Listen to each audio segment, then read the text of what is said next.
Welcome to Curell Case Files, where real mysteries get the attention they deserve. I'm Nick. And I'm Kami. Today we're bringing you a case that's both baffling and deeply disturbing. This is the story of Emily Reyes, a high school senior who boarded her school bus like every other day and was never seen again. March 3rd, 2022, Bentonville, Texas. Surveillance confirms she got on. She scanned her ID, sat in her usual seat. Everything seemed normal until it wasn't. She never got off the bus. No one saw her exit. No one noticed anything wrong. So how can someone disappear into thin air on a moving vehicle full of witnesses? This is episode 1 of Curell Case Files, The Girl Who Never Got Off the Bus. It was a typical Thursday.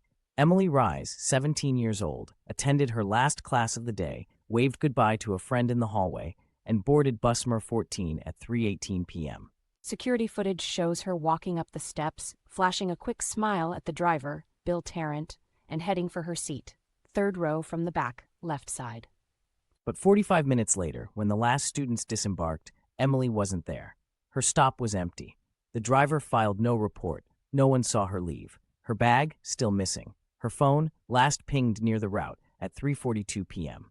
But here's where it gets weird. Between 3:32 and 3:47, the dash cam glitched. 13 full minutes of corrupted footage, right during her expected stop. By 5:12 p.m., Emily's mother called the police. Officers responded quickly, suspecting a potential abduction or accident. But nothing about this was typical. Investigators reviewed route data. GPS showed the bus followed its expected path, but Emily's location data from her phone ended abruptly mid-route. Then came the final text, sent at 3:41 p.m. to her best friend Jess. "He's sitting next to me again. I don't know who he is." That message would become central to the case. The friend never got a reply, and Emily's phone was never recovered. The bus was impounded. Investigators combed it over. No signs of blood, struggle, or forced exit. Sniffer dogs traced every seat, but Emily's scent vanished between her seat and the rear emergency door. And there it was, a single smudge on the emergency glass. A partial fingerprint, too high to be hers, too small to be the driver's. It was inconclusive. The print didn't match anyone in the system, and the glitch in the dashcam hardware check showed no malfunction, no error log.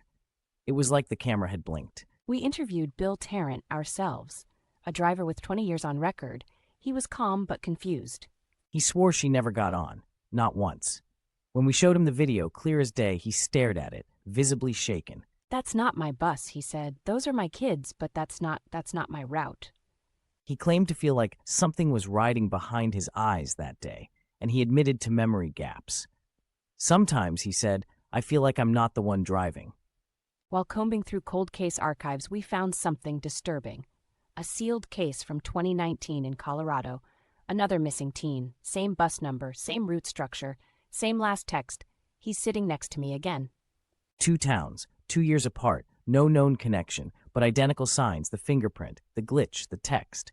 And in both cases, nothing else, no sightings, no closure. As of today, the Reyes family still searches for answers.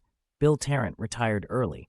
The district installed new surveillance systems, but no leads have emerged. What's more unsettling, a random disappearance or a patterned one that repeats quietly, invisibly? Next time on Curell Case Files, we follow a new trail. A phone call made to 911 from a number that shouldn't exist. A voice, barely a whisper, saying, "It's still in the basement." That call came from a house abandoned for over 10 years. If you've seen something, if you've heard of similar stories, reach out, comment below, share this case. Someone out there knows something. And if you're still riding bus number 14, count the seats, count the stops, make sure no one new is sitting next to you. Subscribe to Curell Case Files. We follow the stories the world tries to forget. Because some disappearances don't want to stay hidden.